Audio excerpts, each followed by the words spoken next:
अखिलेश जी ही मुख्यमंत्री रहेंगे अगर कभी सरकार आई, ये बात तय हो गई। ठीक बात है, चाहे चौथी बार हो चाहे पांचवी बार हो चाहे कोई हो, बार बार वही रहेंगे क्योंकि वो पार्टी को आगे ले गए। तो ठीक बात है, ये सपा का फैसला, इस पर कोई दूसरा उंगली नहीं उठा सकता। उनको अगर यही चेहरा मंजूर है तो ठीक है, इस पर उनकी पार्टी के भीतर से उंगली उठे तो वो अलग बात है। मनीष बाबू, ठीक, उनकी पार्टी से दुर्गा यादव बोले, बलराम यादव बोले तो अलग बात है, या आजम खान बोले भाई हमें ही मौका दो, हम कब तक अलग रहेंगे, तो ये उनका विषय है। बाकी तो ठीक ही ठीक है, अगर वो मानते हैं कि उनके बनने से ही पीडीए का अहर्ता पूरी हो जाती है तो ठीक है। पिछड़े वर्ग से तो वो भी है, ओपी सिंह जी, नहीं, पीडीए से तो खुद अखिलेश जी भी हैं, फिर क्या समस्या है भाई? उनका नारा है पीडीए और पीडीए से वो खुद है, बात खत्म हो गई। पीडीए से मोदी जी भी है, अगर अखिलेश जी पीडीए से है तो मोदी जी भी पीडीए से, उनसे बड़ा पीडीए नहीं कोई है, पहली चीज। दूसरी चीज ये है कि आखिर इनका अभिमान कब टूटेगा, ये कब मानेंगे कि हम जनतंत्र में, लोकतंत्र में हैं, हम राजतंत्र में नहीं। जोशी जी की बात सुनी आपने, परसों डिबेट किया था सत्ताधीश, कैसे कैसे समाजवादियों ने कहा कि नहीं वो सत्ताधीश नहीं है, वो तो उत्तर प्रदेश के धीश है। द्वारकाधीश सुना था, द्वारकाधीश मैंने सुना था, सत्ताधीश नहीं सुना था। तो सत्ताधीश पर खुश हो रहे हैं। और जोशी जी ने कहा, कहाँ राजा भोज, कहाँ गंगू तेली, मतलब गांधी परिवार और ये सैफई परिवार अपने को राजा भोज मानते हैं और आम जनता को ये गंगू तेली मानते हैं। लेकिन इनको पता नहीं है कि इसी गंगू तेलियों ने इनको जो है गांधी परिवार को केंद्र से और उत्तर प्रदेश से दस्त कर दिया। दूसरी बात, बहुत बड़े नेता है, मैं मान लिया जोशी जी, मैं आपको बधाई देता हूं, आपने अखिलेश कलीसिया में कोई कमी नहीं छोड़ा है। अखिलेश जी को मैं भी मानता हूं कि बड़े नेता है, लेकिन जब से कमान संभाले आज तक कोई सरकार नहीं बना पाई, आज तक नगर निगम का चुनाव नहीं जीत पाए, चाहे उनकी सरकार बन जाए, नगर निकाय की नहीं जीते। और ये भी आरोप नहीं लगा सकते कि सरकार मेरी थी, बेईमानी हमने किया था। 14 का लोकसभा चुनाव हुआ, सरकार आपकी थी। 17 में विधानसभा का चुनाव हुआ, सरकार आपकी थी। 17 में विधानसभा के पहले नगर निकाय का चुनाव हुआ, सरकार आपकी थी। एक सीट नहीं पाए थे नगर निगम में, बसपा को 2 सीटें मिली थी, आपको 1 सीट नहीं मिली थी। आप जीते कहां? देखिए लक्षण हमारे, कहा जाता है शास्त्रों में लक्षण जय जय पांव पड़े होता है ना, तो वैसे गांधी, ये जो आपके राहुल जी हैं और अखिलेश जी, जय जय पांव पड़े तहता।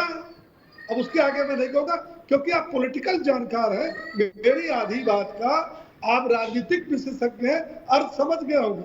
आप ये बताओ जोशी जी, आप भी सोच सकते हो कि कभी आप बन सकते हो मुख्यमंत्री? हमारी पार्टी का चौथी पंक्ति में बैठा हुआ मोहन यादव और हरभजन शर्मा, भजन लाल शर्मा, पता नहीं था, चौथी लाइन में 5वीं लाइन में बैठे थे मुख्यमंत्री। आप में भी हो सकता है, अखिलेश के जिंदा रहते कोई मुख्यमंत्री हो सकता है, कोई राष्ट्रीय अध्यक्ष हो सकता है, गांधी परिवार में जो है कोई प्रधानमंत्री हो सकता है, नहीं हो सकता। बसपा में कोई हो सकता है, टीएमसी में कोई हो सकता है, उद्धव ठाकरे में कोई हो सकता है, लालू यादव में कोई हो सकता है, हो सकता है। हमारी पार्टी में या तो जिसको होना है पहले से डंके की चोट पर बताएंगे कि हम जीतेंगे चाहे हारेंगे, हमारे यही होंगे, और या तो किसी अगले ना उठाइए। आप पॉलिटिकल जानकार बहुत है, हम तो बहुत कम जानकार हैं। आप बार बार अपने डिबेट में रोज कहते हैं मैं राजनीतिक विशेषज्ञ हूं, मैं पॉलिटिकल प्रोफेसर हूं। आपकी पार्टी में तो कहिए, बता दें 27 को तो आएंगे नहीं आएंगे, बता दें कौन होगा मुख्यमंत्री। अगर जो है मुंगेरी लाल के सपने पूरे हुए तो कौन होगा? सत्ताधीश, अखिलेश जी नहीं, सत्ताधीश। अरे कुछ तो अहंकार जोशी जी, राजा भोज, कुछ तो अहंकार को कम करो और जनता जनार्दन को आंको। ये भ्रम का जो जाल फैला रहे हो, आप खुलेआम बोलते हो यार। यमुआई आप जो है 22 का चुनाव हारने के बाद लखनऊ में कहते हो कि पन्ना प्रमुखों से निर्वाचन विभाग मिल करके 20% यादवों का 20% मुसलमानों का वोट कटवा दिया। ऐसा मैंने अपने जीवन में ठीक है ओपी भाई, अभी रुकना होगा। ओपी सिंह अभी रुकना, ठीक है ओपी सिंह अभी रुकना होगा। एक छोटा सा जवाब जोशी जी से ले लो, फिर मनीष भाई पर चलो। जोशी जी, देखिए वो कह रहे हैं समाजवादी पार्टी में अहंकार है, इसलिए वो खुद को राजा भोज बता रहे हैं, दूसरों को गंगू तेली। जी मुझे तो जब ये हमारे लोकदल के साथी ने ये कहा कि उनको नेतृत्व करना नहीं आता, तो मैंने जब इनका आंकड़ा उठाया 24 का, तो ये 2 सीटों के व्यक्ति थे। मैंने भारतीय जनता पार्टी का आंकड़ा उठाया 33 सीटों के थे। मैंने अपना आंकड़ा चेक करा तो 37 का था। पहला विषय ये। और जो मेन बात मैं कहना चाहता हूँ, एक मिनट से भी आधे मिनट की, राजभर जी, अभी हमारे साथी ओपी जी कह रहे थे इनके नेता ओबीसी हैं। मैं बड़ा गर्व से कह सकता हूं जो मेरे नेता हैं वो जन्मजात ओबीसी हैं, कागजों द्वारा निर्मित ओबीसी। इनको मुबारक हो, बहुत मुबारक हो, देश और प्रदेश को पता है। ठीक। इस पर एक बात मैं कहूंगा कि ये बात बार बार आती है कि कागजों के द्वारा नहीं, संसद के कानून के तहत जातियों का इंक्लूजन होना एक सतत प्रक्रिया है। ठीक, इसलिए उसको आप ये नहीं कह सकते कि जो 25 साल पहले से ओबीसी की लिस्ट में ज्यादा वजनदार है और जो 25 साल बाद आया वो हल्का। नहीं जोशी जी, ऐसा नहीं। इस बात को हमेशा के लिए दुरुस्त कर लीजिए। सारे ओबीसी, सारे एससी जो लिस्ट में है, सबका घनत्व बराबर है। ऐसा नहीं कि मनु महाराज के समय के हैं, ना, ऐसा किसी के साथ नहीं। जो संविधान ने ताकत दी उसके अनुसार संसद लिस्ट में केंद्र सरकार लिस्ट बनाएगी, एक व्यवस्था है, आयोग बना है। जो लिस्ट में आ गया वो और 500 साल पहले वाला सब बराबर है। ऐसा नहीं कि इनको कोई मतलब विशेष प्रिविलेज है ना, इनको प्रीवी पर्स मिलेगा ना, सब बराबर है। ये बात ठीक। भैया जल्दी से बताओ अंकुश बाबू क्या कह रहे हैं। अमिताभ जी, समाजवादी पार्टी के जो इस समय प्रवक्ता महोदय हैं, ये अंतर विरोधों से जूझ रहे हैं। ये एक ऐसा चश्मा लगाए हुए हैं जिस चश्मे में इन्हें सिर्फ अपने नेतृत्व की सफलता दिख रही है। उनकी असफलताओं का आकलन भी आप करिए। 2012 से 17 में उत्तर प्रदेश की सत्ता में रहने वाले लोग जब 2017 में सत्ता से हटे थे तो 47 सीटों पर सीमित होने वाली पार्टी के केंद्रीय नेतृत्व की जिम्मेदारी नहीं थी। और कोई राजनीतिक दल होता उसके राष्ट्रीय अध्यक्ष को तो उसकी असफलता को शिरोधार करके इस्तीफा दे देना चाहिए था। पर आप महिमा मंडन और गुणगान कर रहे हैं। 2019 में आप मात्र 5 सीटों पर सिमट के रह गए थे। और जहां तक सवाल है आप जो प्रवक्तागण और पार्टी के अंतर विरोध का, आप तो उन्हें केवल सीएम चिल्ला रहे हैं। आप ही की राजनीतिक दल के एक प्रवक्ता महोदय ने लखनऊ में बैनर लगवाया था अभी कि अखिलेश यादव जी के जन्मदिन पे उन्हें भविष्य के प्रधानमंत्री होने की बधाई। तो आप लोग तो मुंगेरी लाल के हसीन सपने देख रहे हैं। आप सपने देख रहे हैं, देखते रहिए। और जहां तक आप सीटों की कम और ज्यादा का प्रश्न कर रहे हैं, हम जितनी भी सीटों पे लड़े, हम 2 सांसद रखते हैं। हम 2 सांसद रखने के बावजूद 100% हमारा रिजल्ट है। क्या आप डंके की चोट पे कह सकते हैं आप 100% रिजल्ट रखते हैं? हमारा राजस्थान में भी विधायक है। क्या आपके राजस्थान में विधायक है? अच्छा, मध्य प्रदेश में तो कांग्रेस ने आपकी बहुत बुरी दुर्गत कर दी, ऐसा सुना, देखा गया और परिणामों से भी नजर आया। तो कहीं ना कहीं समाजवादी पार्टी को इस बात का भी आकलन करना चाहिए। ठीक अंकुर जी, ठीक आगे बात आगे। मनीष जी, समाजवादी पार्टी इस मामले में बिल्कुल, जो मैं इंप्रेशन गैदर किया हूँ, बिल्कुल एक राय है कि लीडरशिप के मसला निगोशिएबल नहीं है। No, not at all. वो फिक्स्ड है, बाकी की बात करो। ऊर्जा मंत्री कौन बनेगा इस पर चर्चा हो सकती है, वन मंत्री कौन बनेगा इस पर चर्चा कर लो, ये ओपन है। लेकिन मुख्यमंत्री की कुर्सी पर चर्चा नहीं होगी। क्या दिक्कत है आपको? आपकी मुझे दिक्कत कोई नहीं है, बस मैं एक संशोधन करना चाहता हूँ कि ऊर्जा मंत्री कौन बनेगा, पीडब्ल्यूडी मंत्री कौन बनेगा, गृह कौन बनेगा, इस पे भी कोई संशय नहीं है। ये भी परिवार का ही एक आदमी बनेगा।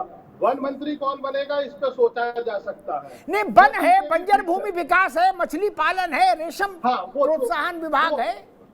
बस वो बनेंगे मंत्री। पीडब्ल्यूडी तो मंत्री घर में ही रहेगा। नहीं, पीडब्ल्यूडी बड़ा हो जाता है मंत्रालय। हाँ, तो वो घर में ही रहेगा ना। 12 से 17 में शिवपाल जी संभालते थे ना उसे। तो ये चीजें ऐसी चलती है। लेकिन आप देखिए, आप पीडीए को कह के वोट मांग रहे हो, तो क्या आदिवासी आपको वोट क्यों दे, दलित आपको वोट क्यों दे, जब आप पहले से ये कह रहे हो कि हम तुमको आगे नहीं बढ़ने देंगे, आगे हम ही बढ़ेंगे, तुम हमेशा पीछे की कतार में ही खड़े रहोगे।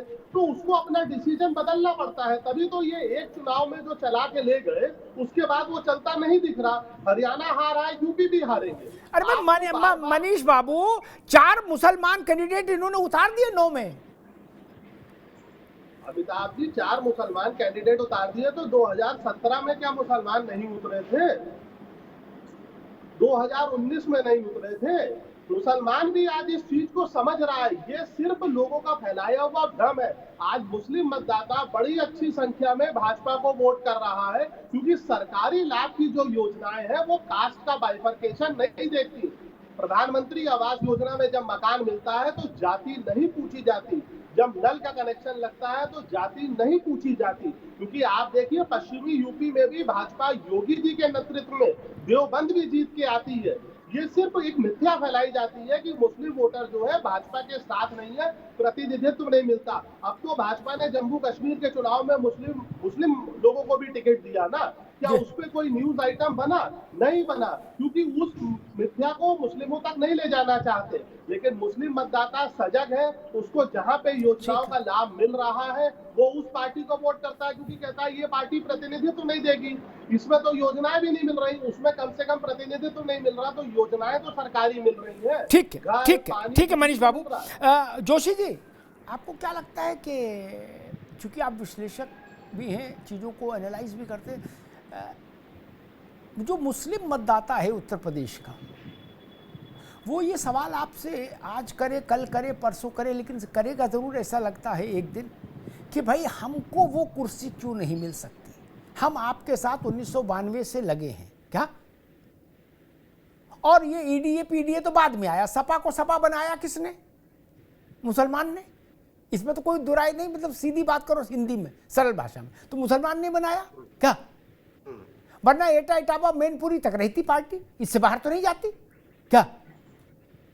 मुसलमान जुड़ा तो रिजल्ट आ गया, और मुलायम सिंह जी को एक नाम दिया गया, मौलाना मुलायम क्या? अब मुलायम सिंह इस बात को गर्व के साथ ओन भी करते थे। वो कहते थे हमने गोली चलवा दी अयोध्या, कहते हमने गोली चलवा दी अयोध्या में,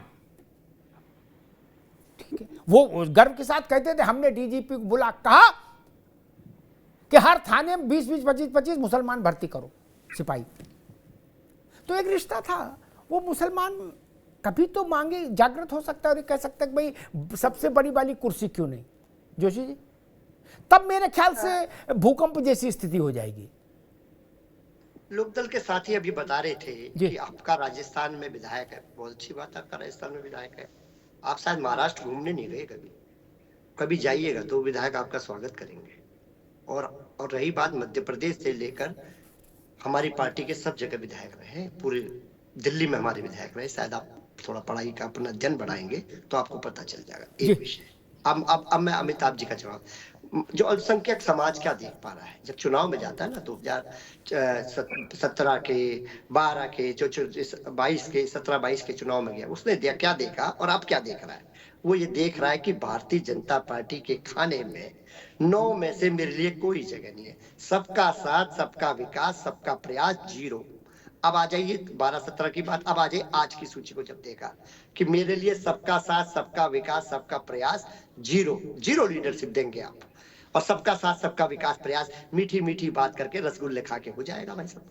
हमारे यहाँ ये देख रहा है कि जो पीडीए की बात हो रही है वो कितनी क्रियान्वित हो रही है, चाहे आधी आबादी की बात हो रही है, अगड़े समाज की बात हो रही है। दिख रहे ना लोग, टीवी में भी दिख रहे हैं, विधानसभा के अध्यक्ष के रूप में दिख रहे हैं, राज्यसभा में जया बच्चन जी के रूप में दिख रहे हैं। ये सब एनालिसिस हो रहा है, कितनी लीपापोती कर